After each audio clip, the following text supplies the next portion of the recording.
Datuk Seri Muklis Mahathir, kita ada Timbalan Presiden Datuk Wira Haji Marzuki, kita ada juga ketua-ketua sayap kita, Datin Paduka Cik Asmah dan Dr. Abu Hafiz. InsyaAllah hari ini saya Ulia Aqamah bin Husamuddin selaku Ketua Penerangan bagi Parti Pejuang Tanah Air akan mengendalikan PC pada hari inilah. Seperti biasa, bila kita kendalikan PC online, saya perlu ingatkan kepada tuan-tuan yang pertama, tuan-tuan boleh letakkan nama tuan-tuan di ruangan chat, InsyaAllah, untuk kita bagi turn untuk tanya soalan nanti. Kita akan bermula dengan ucapan yang Tun Dr. Mahathir Mohamad akan beri. Kemudian selepas selesai ucapan ataupun selesai maklumat yang kami nak sampaikan, baru kita buka Q&A kepada rakan-rakan media. Jadi kalau semua pun telah bersedia, Tun okey, dah sedia? InsyaAllah. Baik. Dengan itu, dengan lafaz Bismillahirrahmanirrahim, saya serahkan PC ini kepada Tun Dr. Mahathir Mohamad. Silakan Tun. Terima kasih. Assalamualaikum warahmatullahi wabarakatuh dan salam sejahtera. Saya ucap terima kasih kerana kehadiran ahli-ahli daripada media dan saya akan menggunakan perjumpaan ini untuk menjelaskan mesyuarat mingguan yang diadakan oleh Parti Pejuang. Tiap hari Khamis pada belah pagi kita adakan mesyuarat Biro Politik dan petang ialah mesyuarat Majlis Eksekutif Parti Pejuang. Yang perkara yang pertama yang kita bincang ialah berkenaan dengan masalah rakyat, iaitu rakyat sekarang ini menghadapi cabaran yang amat teruk, iaitu kerana COVID ini tiap hari beribu orang sudah dijangkiti dengan COVID-19 ini dan hari ini lebih daripada 8,000. Bukan angka ini mengurang tetapi dia bertingkat daripada 6, 7, sekarang ni 8. Entah bila dia nak akan sampai ke 10. Ini berlaku setelah kerajaan umumkan plan pemulihan negara. Amat jelas bahawa plan ini tidak berjalan. Plan ini gagal.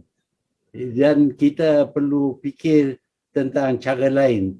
Dan ini bagi pihak Parti Pejuang, kita telah mencadangkan supaya diadakan satu majlis pemulihan negara yang mana majlis ini ditumpukan spesifik kepada pemulihan keadaan rakyat, iaitu rakyat sekarang ini ditekan kerana COVID-19 dan dikenakan MCO, SOP dan macam-macam.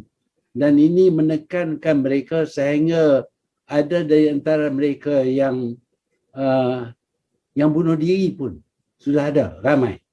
Dan di antara yang dijangkiti, setiap hari hampir 100 orang meninggal. Dan keadaan yang mereka meninggal ini amat menyedihkan, amat menekan keluarga mereka. Kerana ada yang tak dapat dirawat di hospital, terpaksa dikuarantin di rumah. Dan di rumah mereka jadi makin teruk sehingga mereka meninggal dengan keluarga mereka tak dapat buat apa-apa pun. Dan bila sudah meninggal, tak pun boleh memandi ke mayat, tak boleh kapan mayat, tak boleh sembahyang dan mereka tidak pun dapat lihat mangsa. Jadi ini menekan rakyat sehingga ramai daripada mereka yang membunuh diri. Ada yang membunuh diri kerana tak dapat bayar sewa rumah. Banyak lagi lah tekanan kepada mereka. Ini yang diberi tumpuan kepada Parti Pejuang. kami mencadangkan supaya diadakan majlis khusus ini. Di majlis ini mempunyai cara-cara tertentu sudah pun kita rangka untuk menangani masalah COVID ini. Dan cara-cara ini termasuklah mengadakan tindakan untuk mengurangkan kes baru. Jadi kalau ditubuhkan majlis ini dapatlah kita laksana. Kami yakin bahawa dengan tindakan yang kami akan ambil ini, kami dapat mengurangkan jumlah pesakit baru dan dengan itu mengurangkan tekanan jiwa yang dirasai oleh rakyat.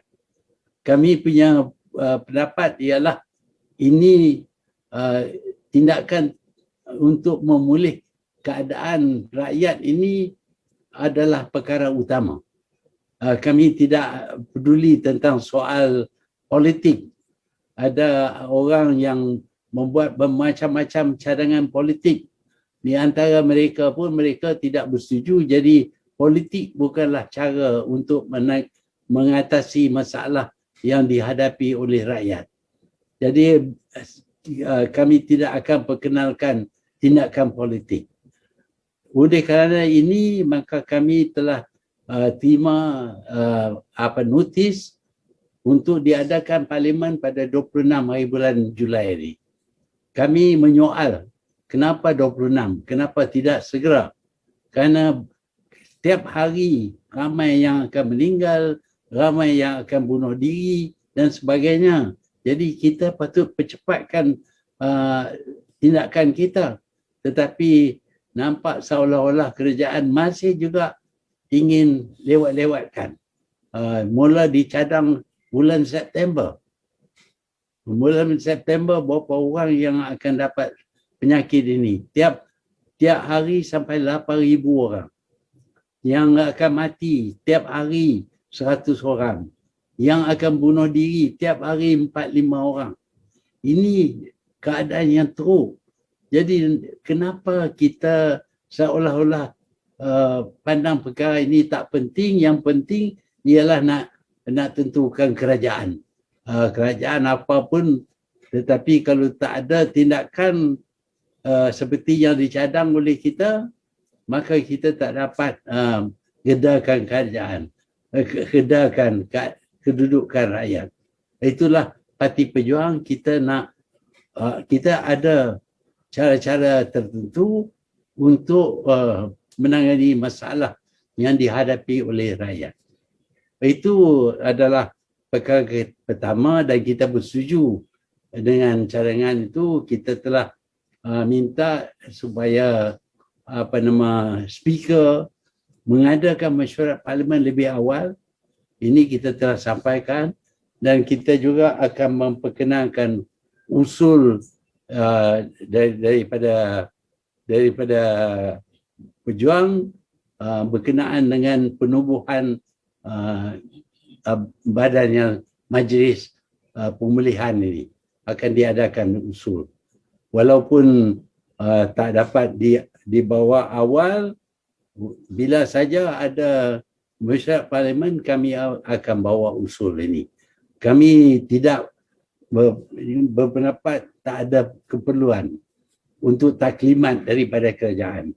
Kami semua dah tahu dah plan pemulihan kerajaan dan kami juga lihat bahawa plan ini tidak sedikit pun berkesan untuk mengurangkan jumlah kes-kes baru dan segala masalah yang dihadapi oleh rakyat. Yang keduanya, saya ingin umumkan bahawa Parti Pejuang ini telah didaftarkan sebagai parti politik. Kita berterima kasihlah kepada kerajaan yang mendaftar Parti Pejuang ini dan kami berpendapat bahawa cara kami bukanlah untuk menimbul masalah. Cuma kita buat melalui undang-undang. Tak ada sebab kenapa kami tidak boleh didaftar.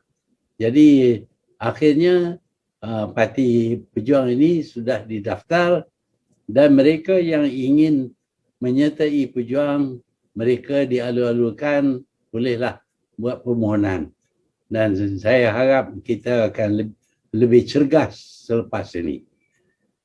Kita juga diberitahu bahawa ada pengumuman yang dibuat bahawa ada parti-parti yang sudah tarik balik sokongan mereka kepada Muhyiddin. Tetapi kami dimaklumkan oleh Attorney General, pendakwa raya, bahawa pengumuman oleh ketua parti bahawa mereka tidak sokong Muhyiddin tidak bermakna bahawa ini akan mengurangkan sokongan kepada Muhyiddin. Dia boleh teruskan seperti biasa kerana pengumuman ini bukan dibuat oleh wakil-wakil rakyat tetapi hanya pengumuman oleh ketua parti. Kami terima kasihlah kerana penjelasan ini, tapi kami ingin beritahu bahawa di waktu Muhyiddin mendakwa dia dapat sokongan majoriti, dia juga tak ambil persetujuan daripada tiap-tiap wakil rakyat, khususnya daripada Parti Bersatu. Daripada Parti Bersatu, 6 orang kami tidak sokong tapi dimasukkan juga seolah-olah kami sokong. Jadi ini adalah satu pembohongan, dan jika kenyataan yang dibuat oleh Presiden Parti tak boleh diterima, sepatutnya kenyataan Muhyiddin tidak diterima. Tapi diterima dan Muhyiddin diisytihar sebagai Perdana Menteri. Tapi kali ini pula kenyataan Presiden Parti tidak boleh diambil kira. Itu nampak undang-undang ini dia berjalan kaki kiri, kaki kanan pun dia tak tahu. Ada kalanya kaki kiri, ada kalanya kaki kanan, dan kita tak boleh lagi bergantung kepada undang-undang. Kerana undang-undang ini ditafsir dan dikuasakan mengikut budi bicara, bukan mengikut undang-undang. Ya, itu selain daripada itu, kami juga telah rancangkan tindakan yang akan dimula di Langkawi, dan kami berharap pihak kerajaan janganlah halang, kerana penduduk Langkawi ini mereka menderita, tak ada pelancong datang, tak ada cukup kerja, tak dapat dilakukan, tak ada duit, tak ada makanan. Untuk menolong Langkawi ini, kita ada 2 rancangan. Satu daripadanya ialah khusus untuk menguatkuasakan plan kami bagi mengurangkan kes baru penyakit ini di Langkawi. Yang keduanya, kita ada tawaran, iaitu pihak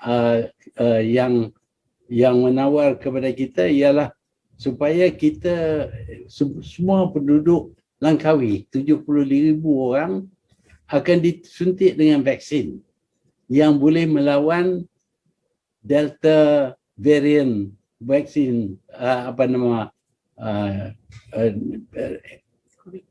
Virus tu. Delta variant punya ni lah, penyakit COVID tadi. Jadi saya harap janganlah lambat-lambatkan kelulusan, janganlah henti tak bagi, kononnya ini tak betul, itu tak betul, kononnya vaksin ini datang daripada negara China. Kami diberitahu bahawa di negara China 100 juta orang telah disuntik dengan vaksin ini, dan kita tahu masalah di negara China walaupun ramai orang, tapi masalah mereka tidak seburuk seperti di Malaysia. Jadi saya harap pihak kerajaan bersedia untuk meluluskan permohonan kami. Kerana ini penting untuk Langkawi, dan jika Langkawi dapat kita beri tumpuan, dianya akan mempunyai kesan kepada daratan juga. Kalau kita dapat tentukan semua pelawat ke Langkawi sudah disuntik dan kita cek lagi kalau mereka datang ke Langkawi, maka Langkawi akan hidup semula. Ini amat penting bagi rakyat Langkawi. Ialah saya ni wakil rakyat Langkawi, tentulah saya nak jaga orang Langkawi. Tapi bagi saya ini bukan saja orang Langkawi. Cara yang kita nak guna ini apabila dia ternampak berjaya, mungkin boleh dikembangkan ke seluruh Malaysia. Inilah perkara-perkara yang telah kami bincang, dan kami sekarang ini akan bergerak dengan lebih cergas kerana kami sudah didaftar sebagai parti politik yang sah. Okey, kalau ada soalan silakan. Baik, terima kasih Tun. Sebelum kita pergi ke soalan, mungkin Presiden ada apa-apa nak tambah ke? Datuk Seri Muklis, tak ada? Okey, kalau tak ada, saya buka kepada soalan. Tuan-tuan yang tanya soalan boleh ajukan, nyatakan dalam chat, dan kita akan bagi turn lah kepada tuan-tuan untuk tanya soalan. Ada soalan apa-apa dulu, tuan-tuan?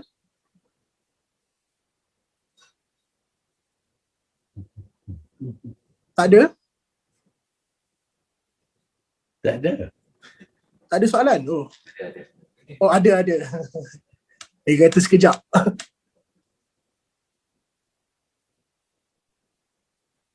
Okey, kita bagi Ravin dulu daripada TMI. Ravin boleh terus tanyakan soalan.